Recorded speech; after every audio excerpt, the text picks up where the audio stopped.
President Trump has vowed to crack down on so-called sanctuary cities that shield illegal immigrants, including many criminals. In less than 2 years, sanctuary jurisdictions rejected more than 21,000 written requests from Immigration and Customs Enforcement, or ICE, to detain illegal immigrants for possible deportation. Of more than 240,000 who were detained and removed in 2016, 58%, or 138,000, had previously been convicted of a crime. But sanctuary cities like New York have responded to threats of enforcement action by reaffirming their resolve to protect illegal immigrants and promising a showdown. That's today's cover story. In the 1940s, Yan Ting's parents faced a difficult path to American citizenship following a U.S. immigration ban on Chinese workers that lasted 61 years. And so 43 just opened the door to Chinese, 100 a year. 100 per year could come in as immigrants. Today, Ting is a law professor at Temple University after serving as a top immigration official under George H.W. Bush. I teach citizenship and immigration law, among other things. Ting is also a strong opponent of sanctuary cities that shield illegal immigrants from deportation. That includes Philadelphia, where Temple University is located. I think that is wrong. I think it endangers public safety. I think it endangers our law enforcement officers, and it's just short-sighted. It is our policy in general that Baltimore County police officers do not ask the immigration status of anyone that they encounter. That's not their job. Baltimore County Executive Kevin Kamenetz supports his county's sanctuary status, though he dislikes use of that term. And if you are otherwise here in this county and you haven't committed a crime, that is, you're otherwise law-abiding, then we are not going to interfere with that relationship whatsoever. It's a debate that's raging across the country. Immigration and Customs Enforcement, or ICE, has identified about 300 sanctuary jurisdictions that have policies of non-cooperation. They include 4 entire states: California, Connecticut, New Mexico, and Colorado, and cities and counties in 25 other states and Washington, D.C. Since 2014, these jurisdictions rejected more than 21,000 written requests from ICE to detain illegal immigrants who are accused of or convicted of crimes or considered a threat to national security. According to a new report from ICE, that put thousands of convicted criminals back on the street. President Trump has promised radical changes. We are going to end catch and release. We catch them, oh, go ahead. We catch them, go ahead. Under my administration, anyone who illegally crosses the border will be detained until they are removed out of our country and back to the country from which they came. Kamenetz says that's a terrible idea because it would make illegal immigrants afraid to report when they're victims of crimes or even hesitate to provide information if they can help solve one. If our police officers were to start questioning anyone about their immigration status, then we would have some difficulties with that immigrant community. Why would we want to interfere with the relationship that we have if they were to somehow view our police officers as the immigration authorities? Critics offer a compelling counterpoint. Cases of illegal immigrants trampling on the rights of U.S. citizens, like Kate Steinle. Less than 4 months before her murder in 2015, San Francisco authorities had refused a request from ICE to hold her accused killer for possible deportation. He had 5 previous deportations and 7 felonies on record. There are thousands of horrifying examples. Especially in San Francisco, they become a protected class. Whatever they do, they get away with.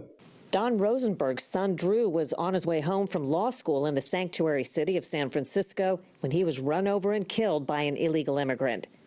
Laura Wilkerson's son Josh was murdered by a high school classmate, an illegal immigrant with an arrest record. He hit him so hard in the stomach that it made his spleen go into the spine and it sliced it in 2. Then he tortured him by strangling him, and he put him in a field and he set his body on fire. And Sabine Durden's only child, Dominic, was a 911 dispatcher in the sanctuary state of California when he was hit and killed by an illegal immigrant with a long rap sheet. He had a prior felony conviction, then he had a DUI. And He got put on probation with a DUI, even though he had no license, no insurance, and no registration. So then he had another DUI while he was on probation for the first DUI. In one recent 2-year period, more than 66,000 illegal immigrant criminals were set loose after being arrested in the U.S. Among them, they had 166,000 convictions, 30,000 for drunk or drugged driving, 414 kidnappings, 11,000 rapes or other types of assaults, and 395 homicides. Within a year, thousands of them had already been rearrested and convicted of new crimes in the U.S., including felonies and gang offenses. It's not just Kate Steinle in San Francisco, although that was the highest profile cases. There are a vast number of brutal crimes committed against innocent Americans by these people who were in custody. They were known criminals, and they were released because they were incarcerated in sanctuary city jurisdictions. Criminals come in all sizes, shapes, and forms in this country, and obviously we don't have sympathy for them regardless of their immigration status. But I guarantee you there are tens of thousands or millions more who are law-abiding and would become really great citizens because they stand for the very values that we care for. The controversy has only heightened with Trump's election. There have been demonstrations at more than a dozen colleges and universities. At least 9 of them have declared themselves to be sanctuary campuses, promising various levels of non-cooperation with U.S. authorities to protect their illegal immigrant students.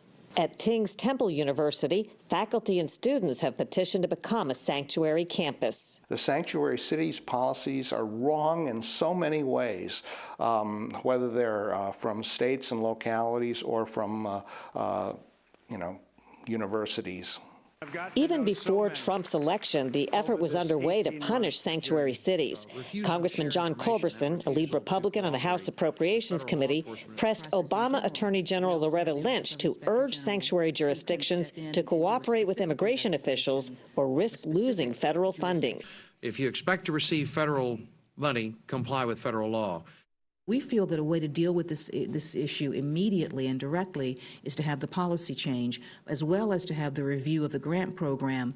Since then, the Department of Justice Inspector General has identified a top 10 sanctuary list. California and Connecticut, Clark County, Nevada, Cook County and Chicago, Illinois, Miami-Dade County, Florida, Milwaukee, Wisconsin, New York City, Louisiana's Orleans Parish, and Philadelphia. But after a meeting with President-elect Trump in November, New York City Mayor Bill de Blasio dug in his heels. I talked to him about concerns about proposed deportations. That proposal countered and flew in the face of all that was great about New York City, the ultimate city of immigrants. Other sanctuary jurisdictions are also getting steeled for battle. To somehow suggest in a political fit here to say, okay, Baltimore County, we're going to take away the $110 million you receive in federal aid every year. Well, you know what that money actually goes to? It goes to senior citizens. It goes to people who have mental illness. It goes to military veterans. I think it really is somewhat spiteful to hurt people who have nothing to do with the immigration issue in order to achieve their political goals. But Ting hopes the Trump administration acts quickly and forcefully. They need to announce clearly that they are going to use executive authority to cut off as much federal funding as possible to all sanctuary cities. And if those communities want to litigate the issue, bring it on. Congressman Culberson says the Trump administration will be able to strip funding from sanctuary jurisdictions on day 1.